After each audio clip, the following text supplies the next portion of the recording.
Radhe Radhe. Hello everyone, let's begin with a new episode शुरू करने से पहले एपिसोड को लाइक करें, चैनल को सब्सक्राइब करें। और आपने पिछली बार सुना था कि किस तरह से तंश साइको बना हुआ है मायरा के लिए, और वो कुछ लोगों को मार रहा है जब वो लोग स्माइली को छेड़ते हैं और कहते हैं कि अपनी माँ को बुलाओ।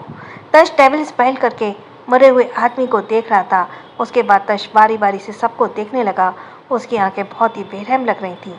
वही धीरे धीरे अपने कदम आगे बढ़ाता है और सभी लोग डरते हुए पीछे हटने लगते हैं। तंश एक एक कदम बढ़ाते हुए लीडर की तरफ जाता है। तंश के होठों की मुस्कुराहट अभी भी कायम थी, लेकिन लीडर अब डर में था। वह वहां से भागने की कोशिश करता है, लेकिन तंश उसकी गर्दन को पकड़कर बेरहमी से दबाते हुए उसे दीवार से लगा देता है। यह इस वजह से लीडर सांस नहीं ले पा रहा था। तंश ज़्यादा गर्दन पर अपनी पकड़ और भी मजबूत करते हुए ठंडे भाव से बोलता है, अब क्या हुआ? डर लग रहा है? अब तुम मेरी बीवी के पास नहीं जाना चाहते, लेकिन मैं चाहता हूँ। कहते हुए उसकी आंखें अजीब सी कोल्डनेस नजर आने लगी। लीडर समझ जाता है इससे पहले कि वो भाग पाता, उससे पहले तंश उसकी गर्दन को इतनी जोर से दबाता है कि वह वहीं पर मर जाता है। तंश बाकी सबको देखता है जो भाग रहे थे। उसने अपने दोनों पैंट में जेब में हाथ डाला और उन सबको भागते हुए देखने लगा। कुछ ही दूरी पर सबके पर्सनल कार्ड छिपे हुए थे। वह उन सबको पकड़ लेते हैं। उन्होंने अपना चाकू निकाला और सबकी गर्दन काट कर वहीं फेंक दिया और फिर से छुप गए। स्माइली की आंखें बंद थी। वह अजीब मासूम महसूस करती है। तंश ने उसे दोबारा गोद में उठा लिया। वह अपनी आंखों से हटाकर आसपास देखने लगी, पर उसे कोई भी नजर नहीं आया। उसने पैर हिलाते हुए मुंह फुलाकर कहा, डैडी, वे लोग कहाँ गए? मगर तंश ने कोई जवाब नहीं दिया और चुपचाप उसे अपनी कार के पास लेकर जाता है। उसने स्माइली को पैसेंजर सीट पर बैठाया और खुद ड्राइव करते हुए वहां से निकल गया। मिस्टर रायचंद किसी भी काम से वहां से गुजर रहे थे। उन्होंने सब कुछ अपनी आंखों से देखा। वह इस वक्त और भी ज़्यादा डर गए थे। उन्होंने अपना हाथ स्टीयरिंग व्हील पर मारते हुए घबरा कर कहा, मैंने पहले इसे इस रूप में देखा है, मगर आज फिर से एक अजीब सा डर लग रहा है। मैं हमेशा से गलत था। मुझे कभी भी अमायरा को इसकी शादी के लिए नहीं मनाना चाहिए था। एक बार अमायरा वापस आ जाए, मैं तुम्हें किसी के पास नहीं जाने दूंगा।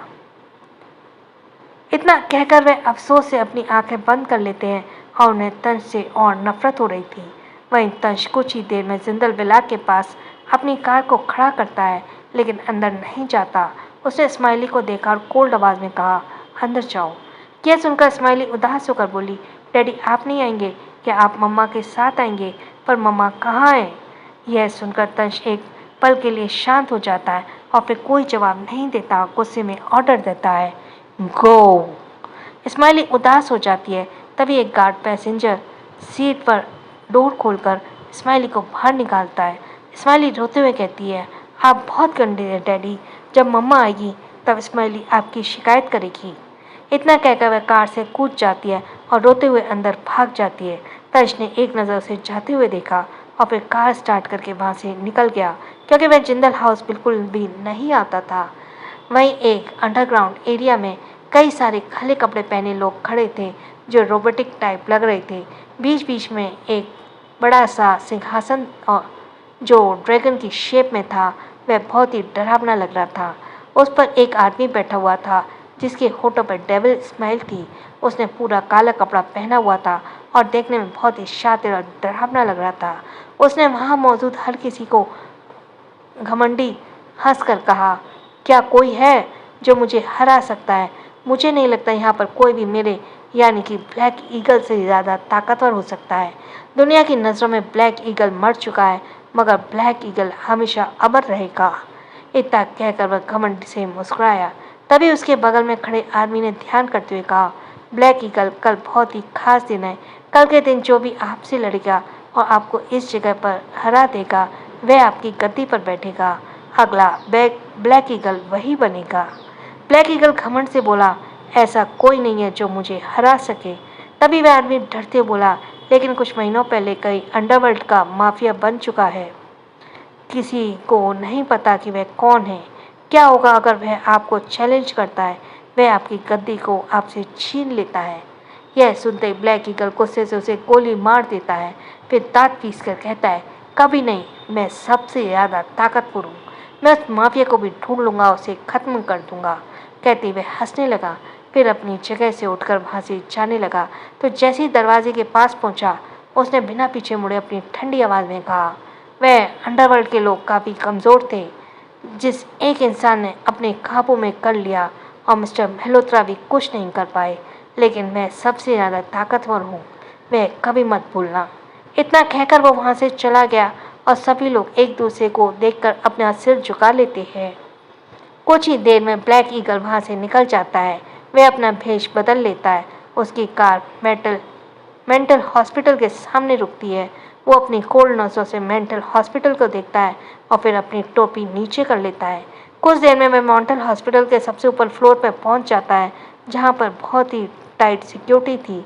जैसे वह वार्ड के अंदर पहुंचता है, उसे मशीनों की आवाज़ सुनाई देती है। उसकी नज़र बेड पर लेटी एक लड़की पर जाती है और उसकी आईब्रो कस जाती है। अचानक वह हंसता है और डरावनी अंदाज में बोलता है, मैंने कहा था ना, मैं तुम्हें अपना बनाऊंगा। आज सबको लगता है तुम मर चुकी हो। बस एक बार कल मैं फिर से जीत जाऊं और दोबारा ब्लैक ईगल बन जाऊं। उसके बाद मैं तुम्हें हमेशा के लिए अपने साथ लेकर जाऊंगा। फिर कोई भी तुम्हें ढूंढ नहीं पाएगा। पर अफसोस की बात कि अभी भी तुम्हारा यह बच्चा जिंदा है। हमारा अभी भी होश में थी, लेकिन उसके पेट में देखकर साफ पता चल रहा था कि उसका 8 महीना पूरा हो चुका है और 9वां महीना शुरू हो चुका है। उसकी हालत बहुत ठीक नहीं थी। उसके चेहरे पे चोट के निशान थे और हाथों में ऐसे निशान थे जैसे उसे बांध कर रखा गया हो। ब्लैक गर्ल उसे ऐसे देखकर हंसने लगा। उसके बाद उसने अमायरा के गालों पर हाथ फेरते हुए जुनूनियत से कहा, तुमने कितना भरोसा किया था ना अपने दोनों मुंह बोले भाइयों पर। वे दोनों कहाँ हैं किसी को पता नहीं जिंदा भी है या नहीं। तुम्हें एक दुख भरी बात बताता हूँ, किसी ने अंडरवर्ल्ड पर कब्जा कर लिया है, पर वह कौन है ये मुझे नहीं पता। ये सब छोड़ो, तुम्हारी ये हालत मुझसे देखी नहीं जा रही है। अगर तुम पहले ही मेरी बात मानकर मेरी भाव में आ जाती तो मैं तुम्हारा इतना टॉर्चर बिल्कुल नहीं करता। आज देखो तुम मेंटल हॉस्पिटल में हो, यहाँ बिना पागल हुए भी तुम्हें रोज परेशान किया जाता है। इतना कहने के बाद उसने अजीब तरीके से मुस्कुराया और मायरा के पतले पीले पड़े हाथ को पकड़ लिया। ब्लैक ईगल के पीछे उसका असिस्टेंट खड़ा था, जिसके चेहरे पे कोई भाव नहीं दिख रहे थे। उसने ब्लैक ईगल को देखा और बहुत ही अलर्ट होकर कहा, क्या आपको कुछ गड़बड़ नहीं लगता? दुनिया की नज़रों में अमायरा मर चुकी है, पर ठीक 1 महीने पहले वह आपको मिली है। आपको इसमें कुछ अजीब नहीं लगता? यह सुनकर ब्लैक ईगल गुस्से से बोला, शट अप, बस कल की तैयारी करो। कल मैं सब कुछ जीतने के लिए अमायरा को हमेशा के लिए यहाँ से ले जाऊंगा। बेहतर होगा इसे होश ना आए। वहीं दूसरी तरफ तंश अपने दूसरे प्राइवेट विला के बाहर पहुंच गया। अचानक कई सारे लोग उसे घेर लेते हैं। उसकी आंखें छोटी हो जाती हैं। वह सब आर्मी के लोग थे। तभी कोई उसे पीछे से वार करता है। तंश एकदम से उसकी कलाई पकड़ लेता है और साइको वाले अंदाज में बोला, लगता है मेरी शराफत किसी को पसंद नहीं आ रही। हर्ष गुस्से से बोला, शट अप और मेरे साथ हॉस्पिटल चलो। मगर तंश के चेहरे के भाव नहीं बदलते। वह बहुत ही एटीट्यूड के साथ अपने जेब में हाथ डालकर साइको वाले अंदाज में बोला, हॉस्पिटल या मेंटल हॉस्पिटल? हर्ष चुप हो गया, मगर वह पीछे नहीं हटा। कई सारे आर्मी ऑफिसर अचानक अपनी कार से जंजीर निकाल लेते हैं और देखकर तंश की आंखें छोटी हो जाती हैं। हर्ष बहुत ही सीरियस होकर बोला, अगर मुझे क्रूअल बनना पड़ा तो मुझे फ़र्क नहीं पड़ता, पर तुम्हें अपना इलाज कराना ही होगा। हम तुम्हें नरमी समझ रहे थे, पर तुम समझने को तैयार नहीं हो, इसलिए मुझे दोष मत देना। आर्मी ऑफिसर्स डर के ये तंश को जंजीर से बांधने में, मगर हर्ष के ऑर्डर पर वो सब आगे बढ़ रहे थे। तंश के चेहरे के भाव नहीं बदले। वह अभी भी एक साइको की तरह मुस्कुरा रहा था। सो क्या तंश और अमायरा एक दूसरे को मिलेंगे? क्यों अमायरा 1 महीने पहले ब्लैक ईगल के पास आई? क्या तंश हॉस्पिटल जाएगा? जानने के लिए बने रहिए। मैम का रिक्वेस्ट है कि 30 को उनका पेपर है, तो इसलिए तब तक छोटे चैप्टर्स आएंगे। So thanks for listening. छोटों को प्यार, बड़ों को सम्मान। राधे राधे।